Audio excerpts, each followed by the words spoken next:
What's going on? Welcome into TFEs. I thought this was going to be the late night cozy edition.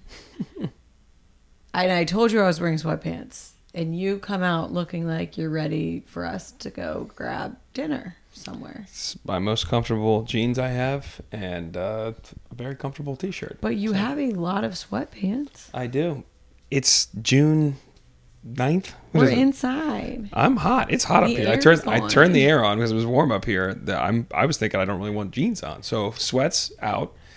And I don't have any t-shirts. I thought that you were going to go Little Mermaid sweatpants. Because I do think that those may be your favorite.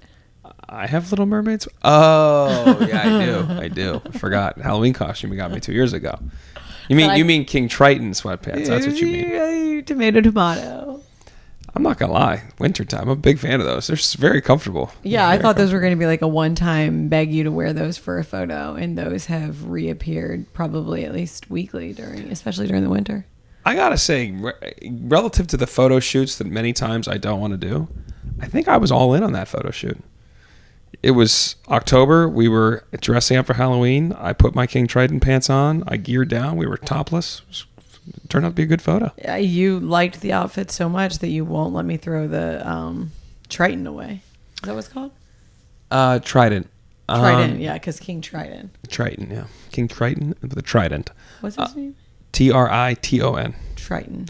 Trident. Yeah, I thought there's a shot we might need it for future costumes. Leo was that mermaid obsessed. I thought this might be running this thing back, but now we can probably go away. I forget where it is. It's in the garage. She just found it the other day and was excited to have it. I just figured that if it came back around, she found it because you cleaned the garage, because you went through and cleaned the entire garage. $2 Trident, but whatever. Some of us are cost conscious. I did. I cleaned the garage. Did a great job. Looks great.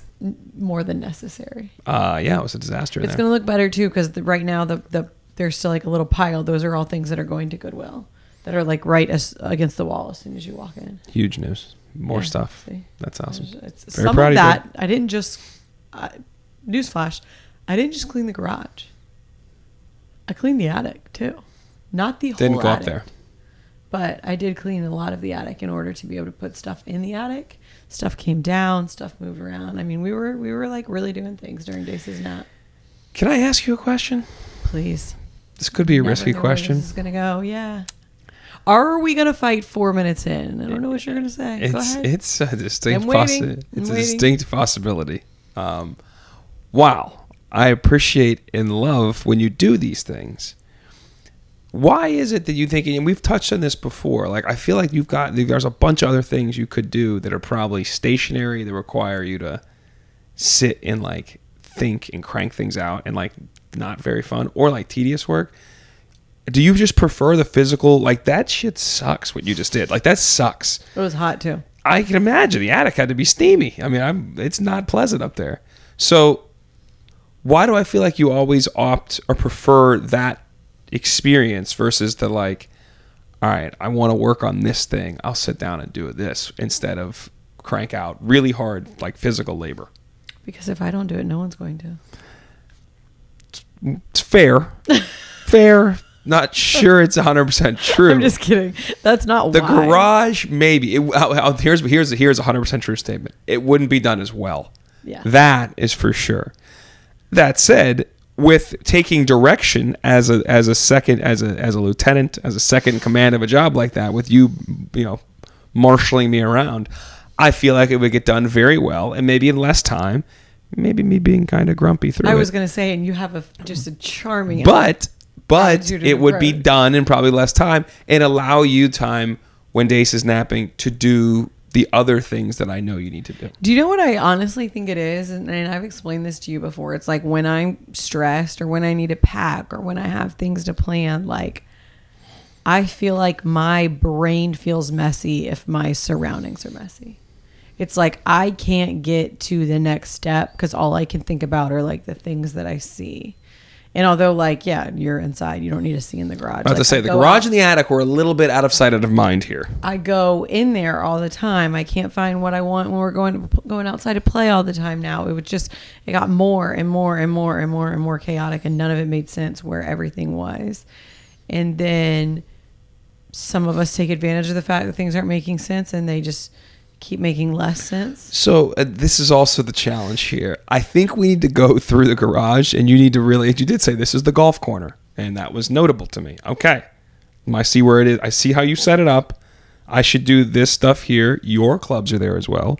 There's other paraphernalia there. Did you see there's a place to hang your bag so it doesn't just take up Well, the that's whole my garage? travel bag. I can't hang my actual golf bag. Yeah, that's my Rip things point, out though. of the But wall. that travel bag is usually laying on our floor. Absolutely right. Taking up a lot of space. So I think I need a tutorial on where things go. Because I know myself, and I tried today when we organized again. I thought them like, were the bikes over here? So I kind of organized the bikes and scooters in one place. I don't know if they're right or not. But my problem is, if I don't know, I'm just going to put it down. Yeah. Well, and then tomorrow I'm going to put it down. That out of all the things that you could have said, that was the best thing that you could say, is that you need a tutorial to try to keep it somewhat aligned. Can I suggest something else to you? I'm wide open. The attic just becomes your domain, and I don't go up there anymore. Deal? Some of the stuff is too heavy. There's more to pull down. It's true. We don't need 12 suitcases that we never use. I want to take those to Goodwill too, girl. but I didn't want to bring those down just to like have them take up space in the garage. But the chairs, the folding chairs, now all have a very nice home. The tables have a very nice home. Put the tables up there? I put the tables up there. Wow, you're amazing. I almost came down with one of the tables, putting the table up there by myself. Terrible idea. It got stuck. I had loose flip-flops on. Saw my life flash before my eyes. Dace was sleeping. You were out of town. I was like, well, this is it. Or I'm at least going to lay here for a little while until I come to, after like falling down all of those stairs and landing on a table. But well, if that was it, then I would have to mention at the funeral, for some reason she was out there doing this. But if you know Kelsey, you understand why she's doing this. You're right. And I'm eternally mad at her for it. Go ahead. And we're not there, so that's good. That does feel like a good transition. Sweet transition. What we're going to talk about today. Let's do it. Which I haven't really thought through, like, and hashed out all my TFEs on our topic. Do you want to go TFEs off the top, or do you want to just dive into our TFEs on this? We can probably do them on this. Okay. Are you bored? Are you yawning? I was gonna yawn. It's been a long day. It's a nighttime session, and I thought if we did these at night, we'd have a cocktail or something. We don't, but we're cranking away with our TFEs. We're just here with our waters and our little guy that we almost couldn't find. That new Dace was messing with them just yesterday, or whenever it was. Yeah. So I don't know how to introduce the topic, but over the weekend I had an incident where. I know you were very scared. There was an emergency room situation. We're not going to get into exactly what happened, but there was I'll leave it at that. That is the spurring of the I would say the conversation by which you want to have. Of the TFE surrounding that. Yeah. Just a real life moment that I think forced me to think through a lot of scenarios that I never want to be a reality, and then also forced you through the same thing. So I have, as a result, something that we have talked about for a long time, and that I had talked about even previous to you and I even beginning to date, was that I probably needed a will, and to figure out what all of that looks like, and what is it, an estate planner, especially after I moved up here and owned the house, and you have, bigger bills and all of these things. More money, more problems. Less money, more problems. Tell them, Biggie. And so as soon as you sign off on the day works for you as well, I've already got the date in mind in the calendar. Okay. What? I didn't. Go ahead. Keep going. I've already clicked through the dates that are available, I should say, based on our calendar with the person that David gave us. Reached out to David today. Got that. And so we're going to talk about a will and estate planning and... That doesn't sound as... I thought that was more like... This is where, I guess, when we don't hash the topic out with the microphones in front of us. I think that's a good thing. That's like the whole topic, but we're going to talk about the topic surrounding that, because we can't talk about that. I don't know what happens yet. We haven't done it yet. Yeah. We're going to talk about like the moment and the feeling. And for me, the feelings around doing that, because it's something that I've put off for a long time, because I do not like thinking about a world without you. And I guess selfishly, I don't like thinking about a world without me either. Yeah. Well, that's why, I mean, you didn't really get through your TFEs. So I'm already kind of interrupting them, I guess. I wasn't sure where you were like, we're going to talk about it. I don't know. I didn't know if you were going to get back or not. But I guess my question to you or thought is that is part of what makes grief so hard is that we don't contemplate that situation. Not that when it happens, it makes it any less hard. I feel like I don't ever want to think about any of the people I love not being here anymore. So when that becomes a reality, it's like the actual processing. And that's why you go through the stages of grief. Like denial is one of them. Like it's like our brains won't let us do it. So we're like the practice of going through planning for life without one of us here doesn't make it any easier. But that this is why we put it off, is my point. Because you don't ever want to think about it. So as soon as you think about that, it doesn't make it easier when it happens. It's just we don't ever want to process that ahead of it actually having to deal with it. Which is a problem, though, when it comes to like your kids in life. And I don't think you can process it before it happens, and then obviously you process it afterwards. But I do, I think, in some ways, like it's like you don't want to think about it. For me, it's almost like, like I said out loud the other day, somebody was talking about jury duty, and I was like, I've never been called for jury duty, and I'm like, knock on wood.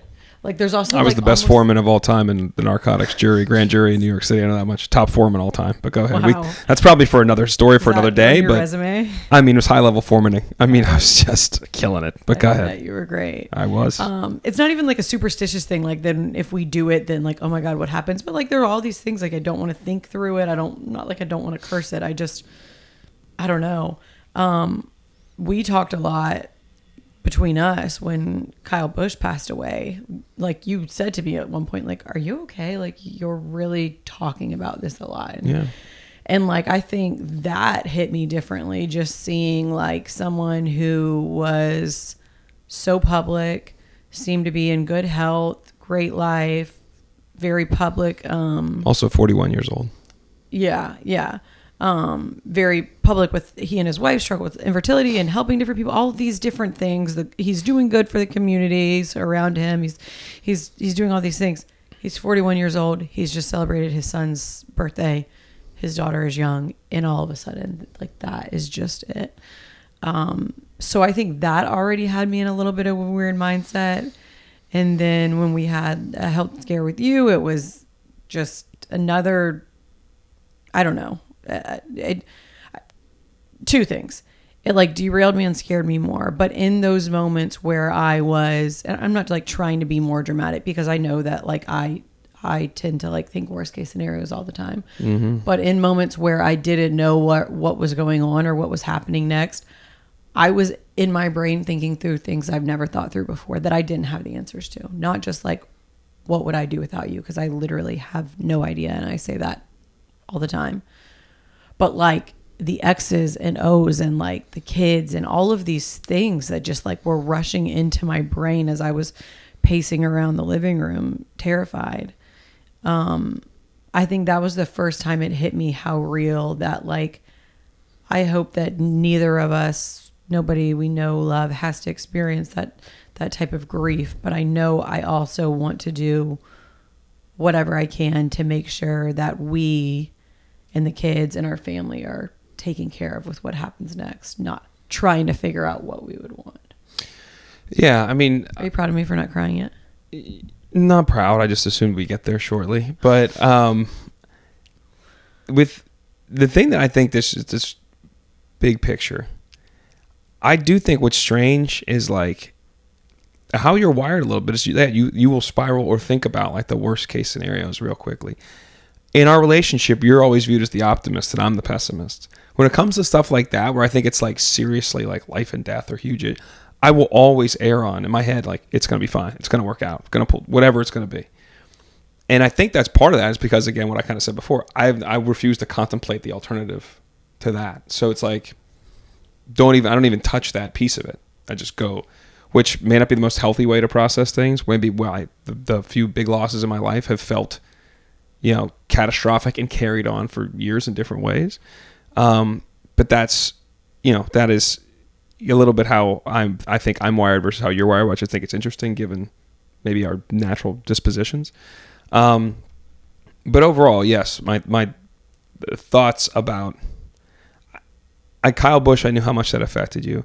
This is also something that I've talked about with a financial planner 10 years ago and 7 years ago and 5 years. I mean, it's just, and I do think about needing to do it and always put it off. And I've been sent emails with use this person and use this person and ask the question, who should I use? And never, not that it was malintention. It's just there's very difference between asking for something or thinking something and then following through with it when it comes to this. And I think my feelings always were about, being scared of contemplating or like the thought of dealing with all those emotions as you're kind of going through this process.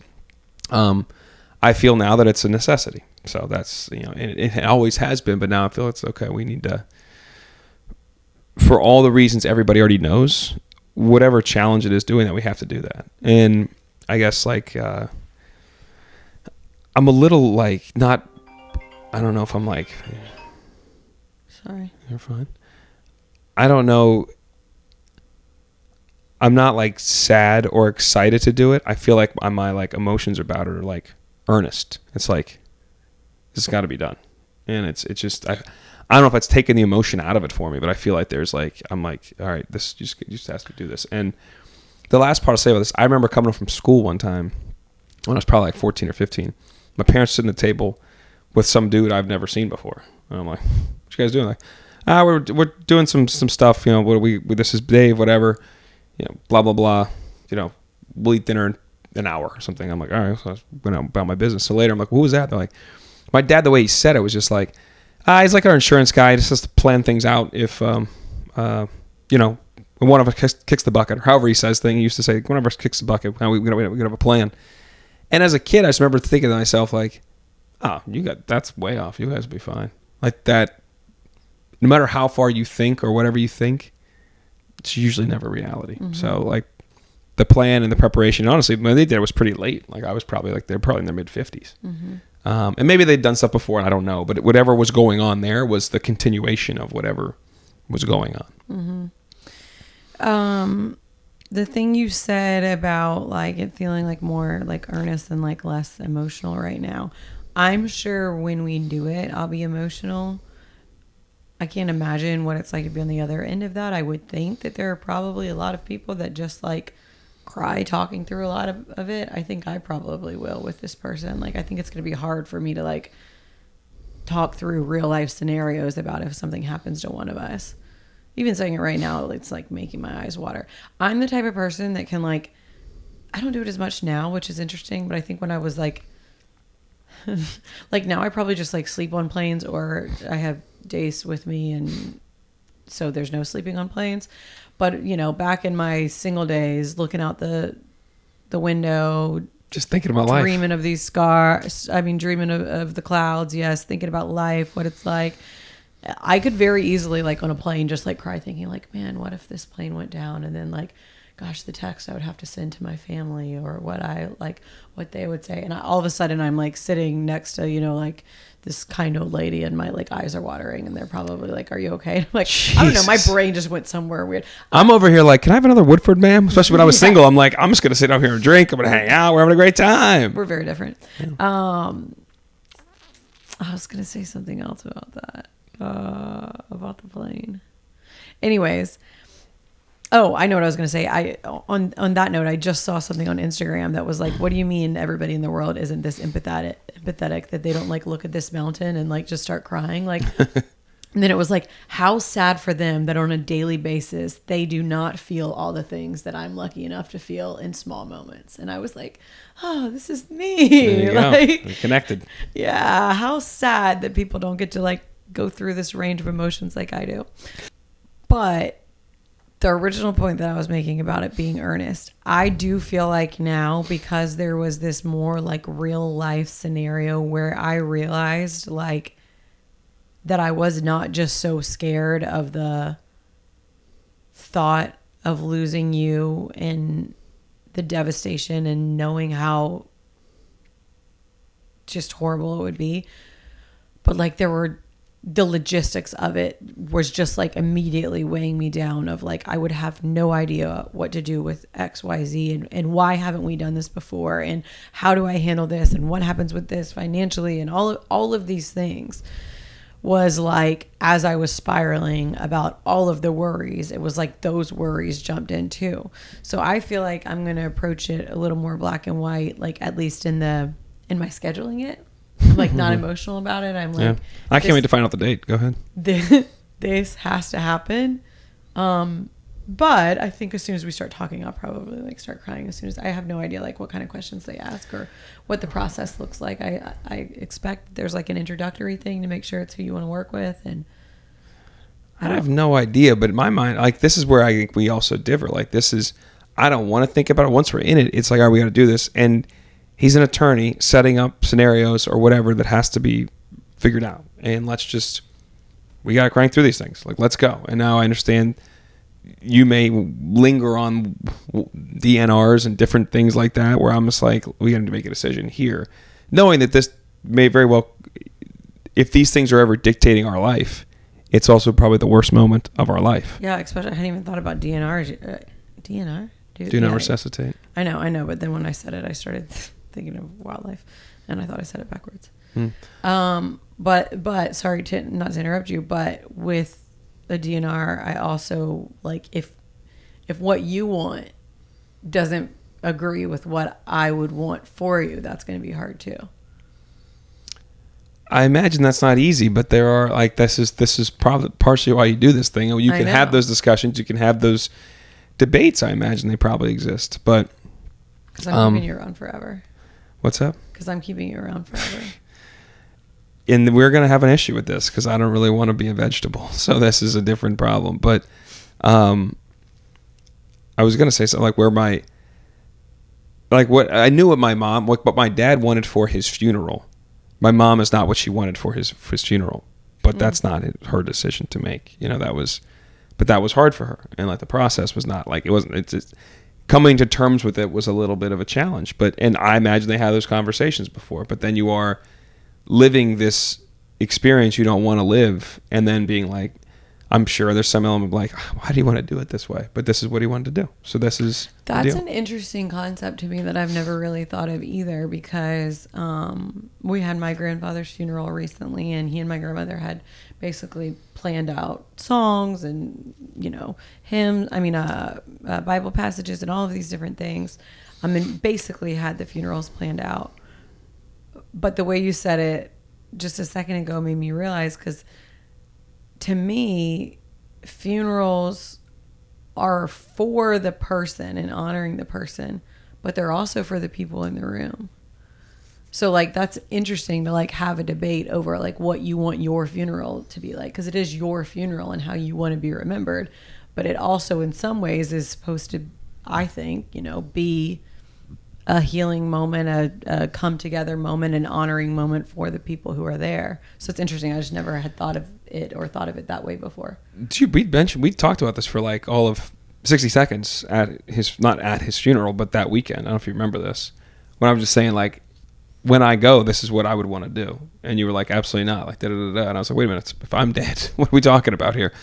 But this is where, I don't know, we are different people with different points of view. Like this is, if I'm going out of this world, if I want to be, if there's an element in which you could remember me this way because I want to be remembered this way, that's my prerogative. I feel like that's not, you may not love it, and the people there they want to celebrate a different way, but this will be a lasting image of me to the people there. And if I want that last thought to be a smile. Do you want to be stubborn, or do you want it to be that you gave your wife whatever she wanted? I'm just kidding. Probably the former. I'm just kidding. Talking hypotheticals right now. No, but I think there's somewhat about, I would feel like being stubborn about like, no, if I want to do this in a certain way, like I don't want, like for example, like if you go through a really hard disease, you don't want an open casket funeral because you didn't want to be remembered that way. And like there's certain things that I'm just like, yeah, I want to do that. So and that's my thing is, I respect that. I guess it's however you want to do it. I'm the exact opposite. However that person wanted their last images of of them in the earthly realm to be, then that's their prerogative. Yeah, I don't disagree with that. I think it will be an interesting time for us as we. What day are we doing this? I need to know right now. I don't know yet. I haven't booked it yet because I wanted to like double check the schedule with you before I actually booked it. As soon as we say goodbye to everybody listening, this is the first order of business. I guess I hadn't thought until we were talking about how much it's going to be like. I think this weekend I was going through some of like mostly just like in my brain. Again, this is in a like 3-minute period, right? And the first is like terrified, devastated, just confused, trying to figure out what's happening. And the next step was, oh my God, what would happen and what would I do and all of these things that I don't know. But it was like logistical things with like money and the house and the kids, and then realizing that I don't have that ironed out either. It wasn't like I hadn't even got to the part where it's like planning a funeral or,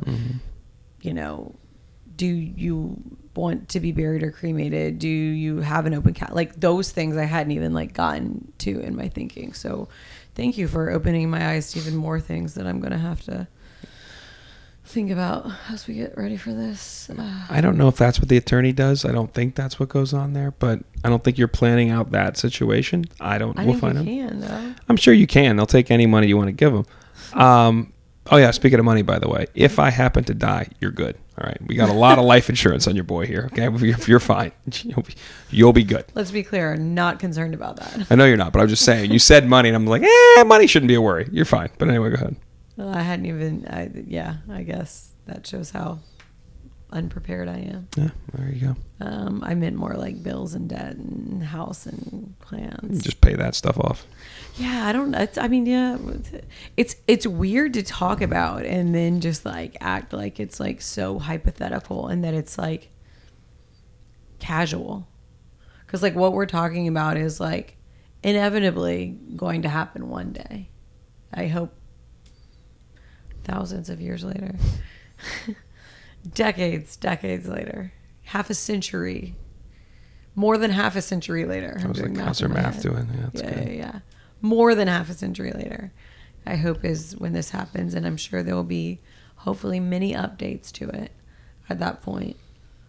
But we're talking casually and kind of joking about something that is, the worst day of your life when you get there.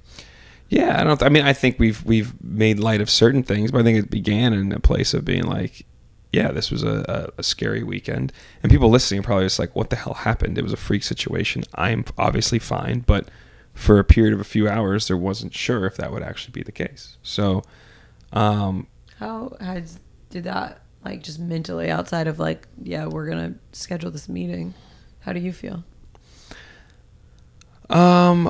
I felt most bad for you in the retrospect, knowing like you don't know what's going on. I literally don't know what's going on. So it's a whole different situation. So I mean, I don't know. Like I feel like a little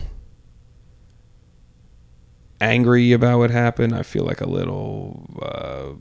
There's a number of different from aggrieved to angry to. Questioning myself, all times, everything in between, I guess. There's all types of different feelings, and then feeling bad for what you went through. But ultimately, I think there's an element of going forward, not just like this being different, but also what else can you change to avoid any of those situations like that again. And we obviously can't control everything. There are freak accidents. There's crazy things that happen. You can't control some stuff. But what can you control to put yourself in the best position?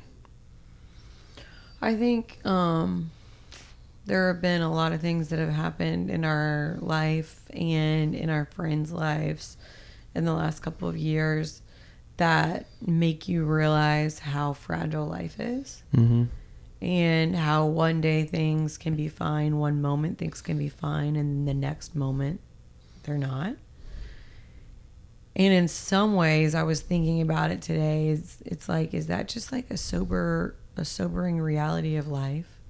That like the bigger your circle, the more people that you love, the more that you are loved, the more you experience, the more you like let your guard down with the world around you, that, you know, like you're going to just continue to be humbled and reminded that like life is short, and, you know, everything that we're creating here on this earth is temporary. And I don't know.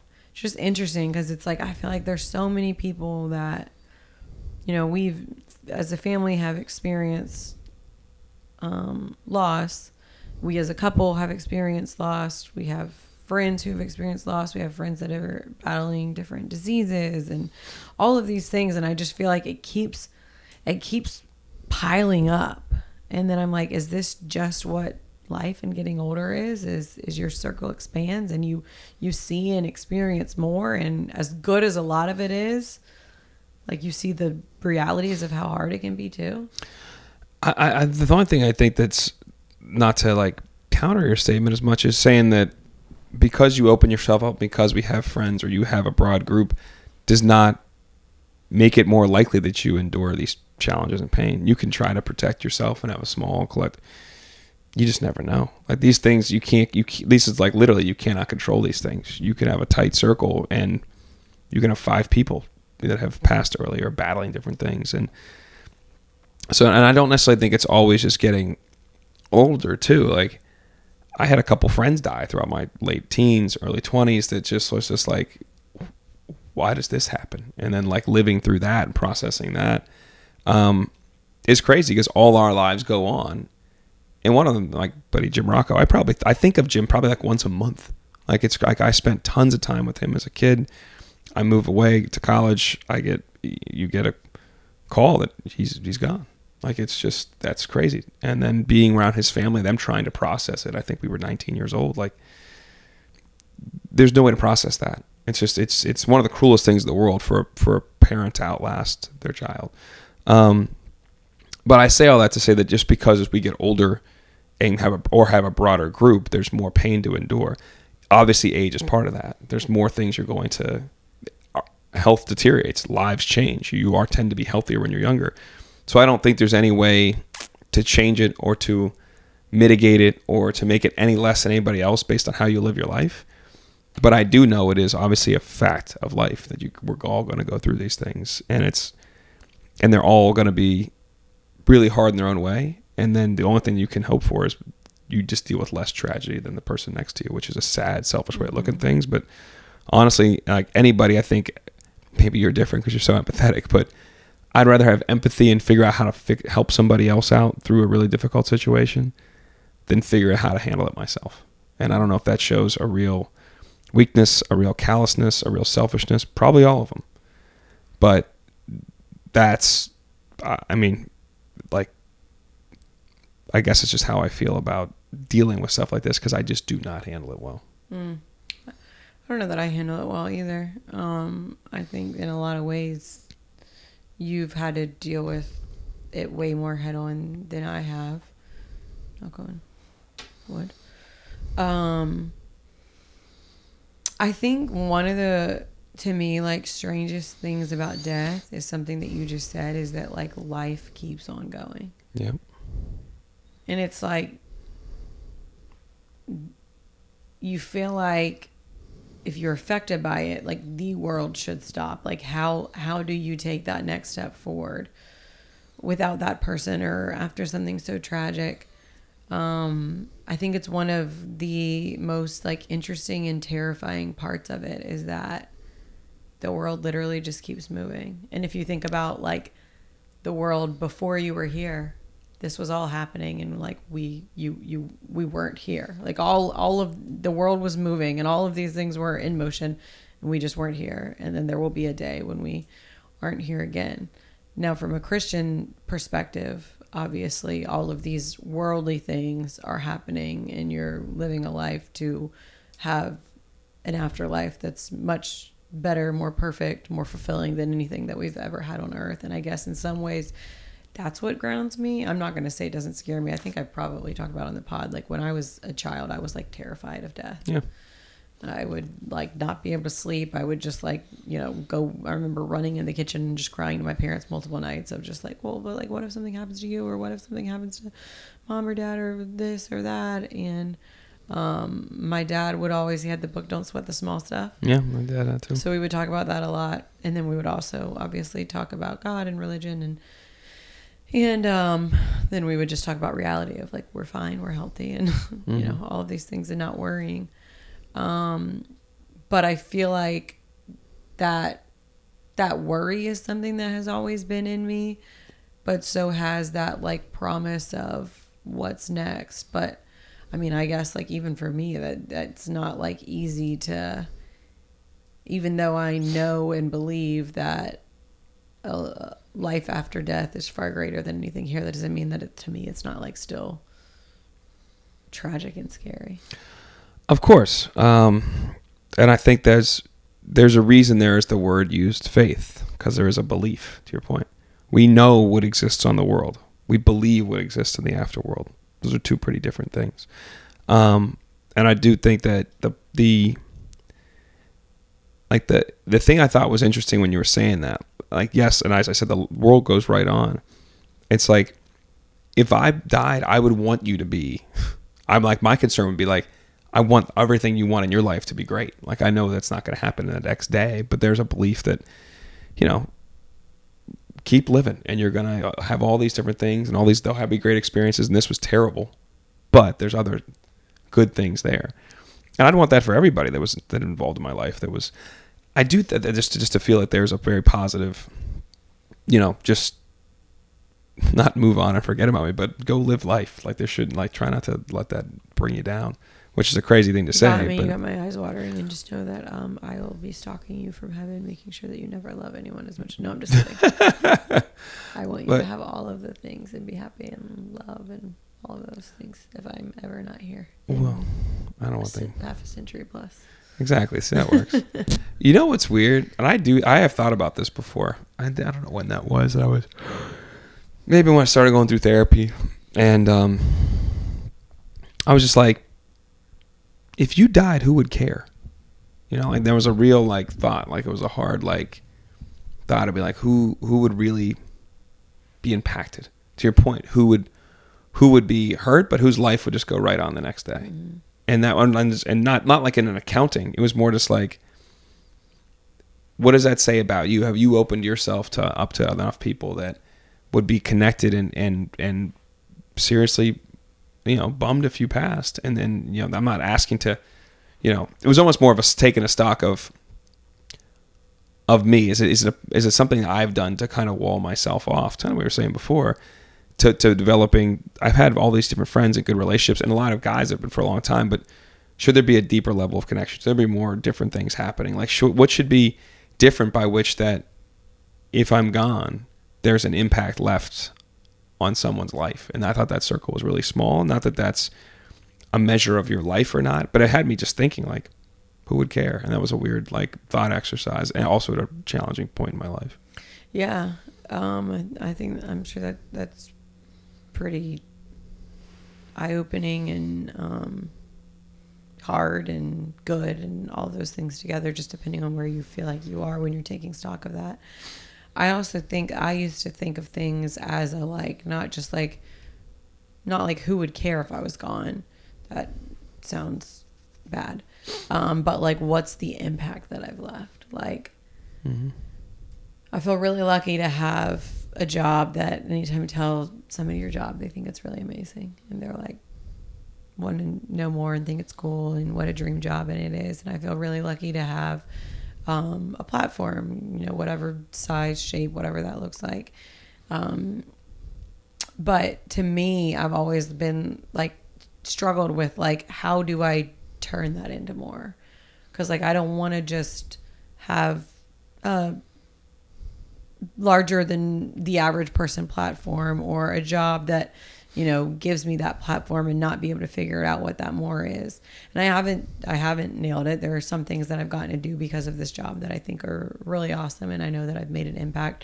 But I do think that there's still like a longing in me for like, what is the greater purpose for my life? Because I feel like truthfully, I feel like being a mom and a wife and like family, like to me, that is the greatest thing that I will ever get to do in life.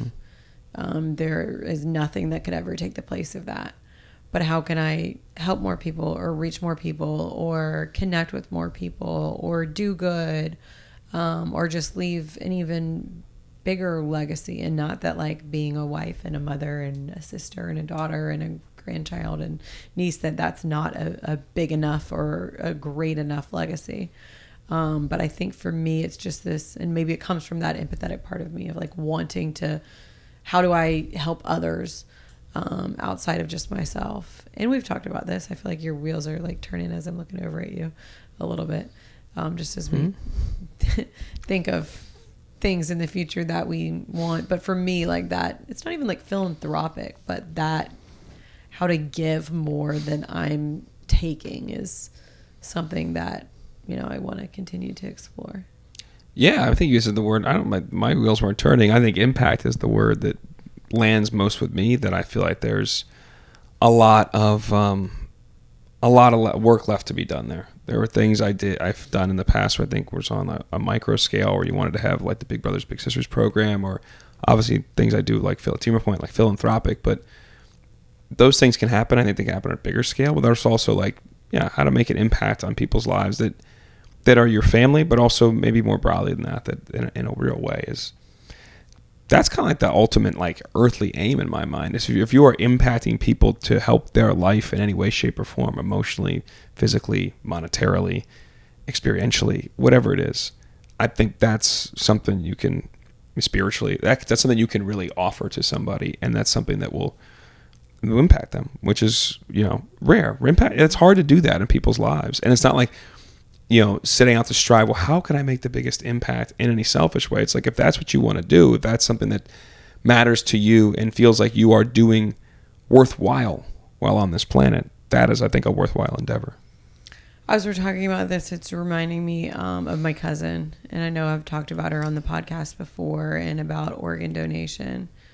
But to me, that is one of the things that, it's not even like a selfless thing, but like that is one of the easiest yeses for me, was to check yes for organ donation. I didn't realize fully the scope of that until it affected our family directly.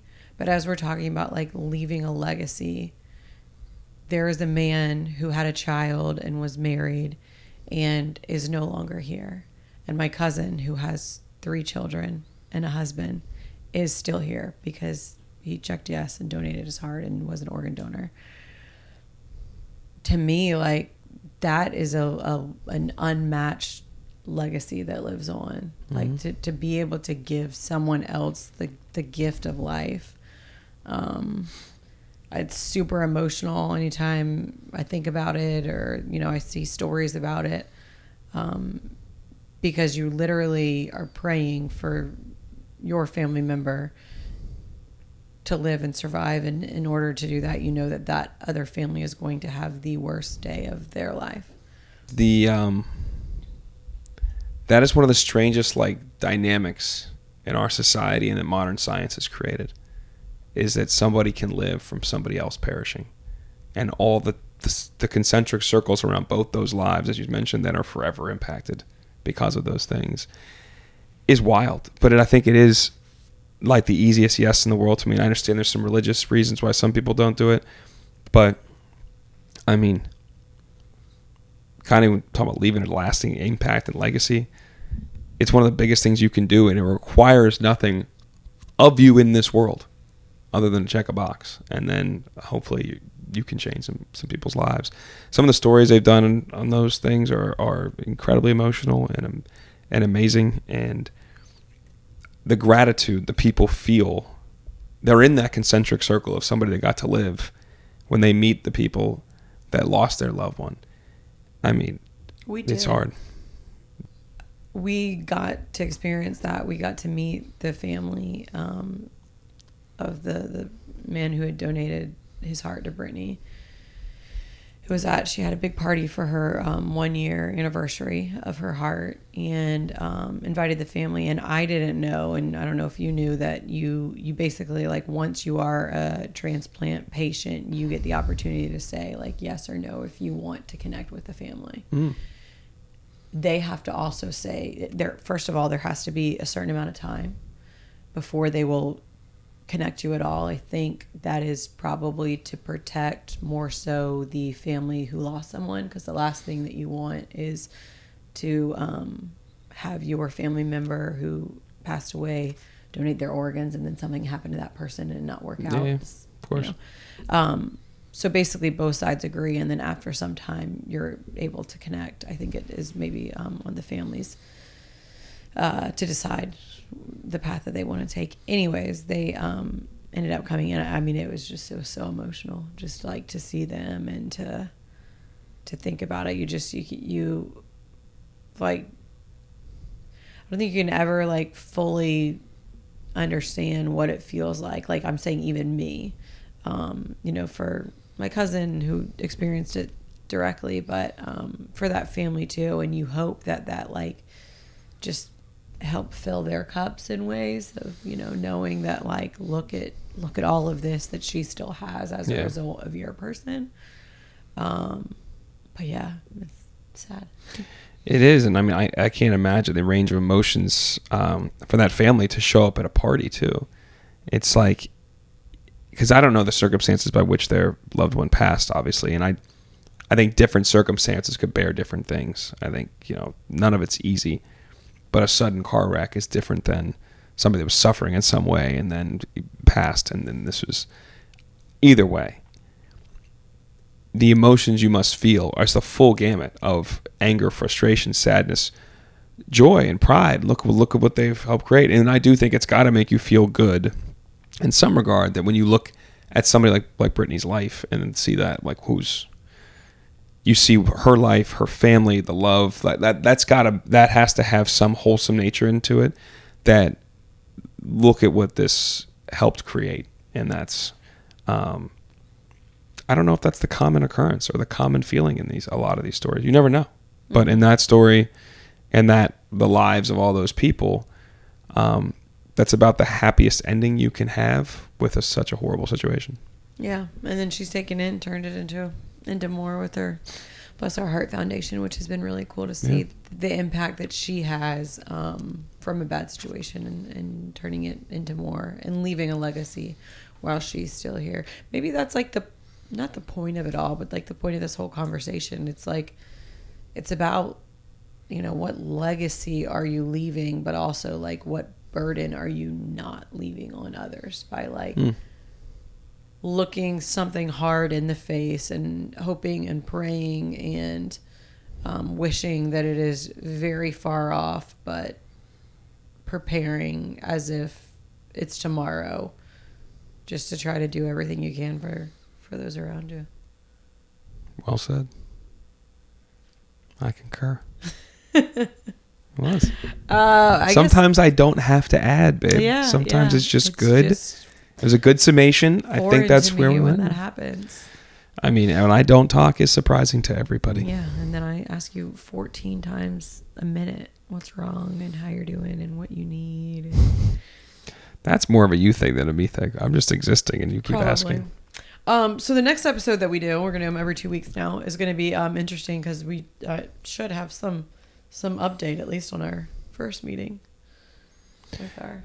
Yeah, we also will have returned from the World Cup and watching the U.S. play Australia. Do you want to go ahead and just let's end this on a high note, talk about something that we've had circled on our calendar for quite some time? Yeah, shout out to my guy Justin for hooking us up with the tickets. Going to see... What's up? Insane. Going to see U.S. against Australia in Seattle.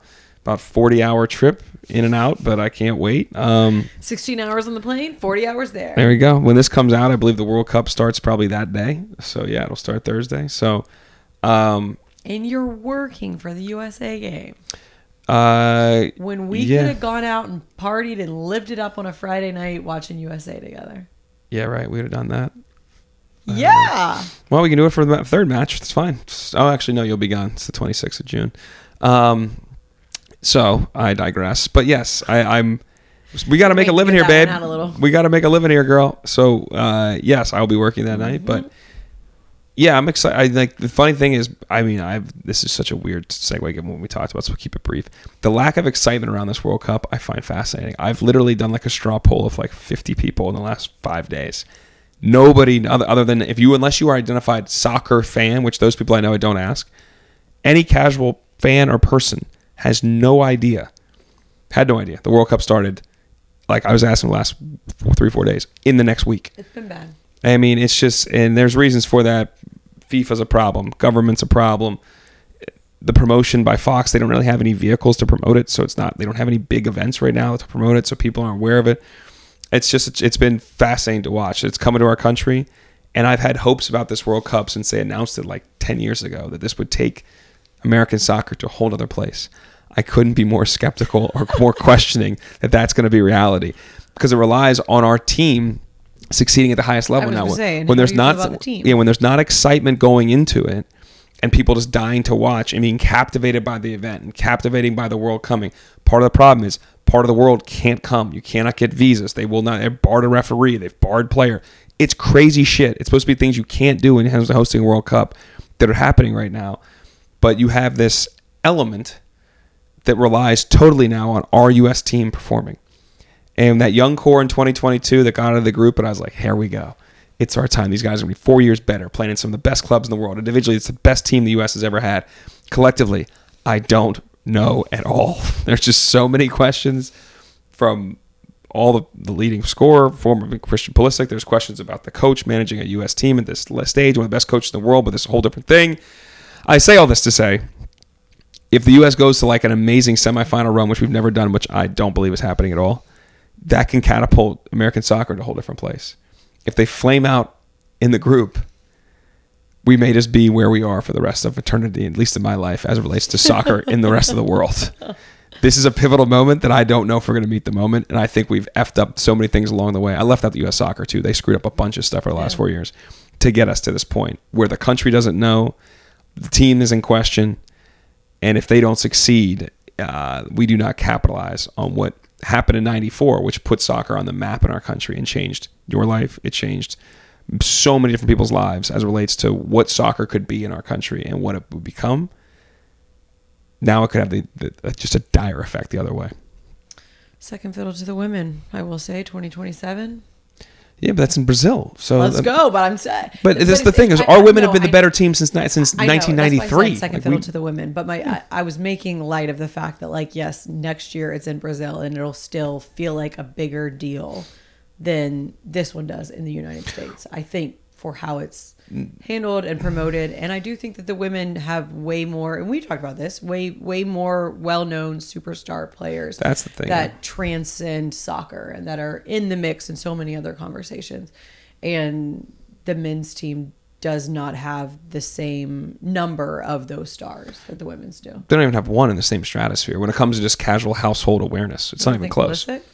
No, I think people know he's good or supposed to be good or Captain America and all this stuff, but he is, socially not doesn't want to be out there, does not talk a lot. They did a documentary on him that wasn't even really that good because he opened up a little bit, but it's like, some of the women that have helped build this, female soccer empire, phenomenal personalities out there, successful, funny, engaging, doing whatever they can to promote the game.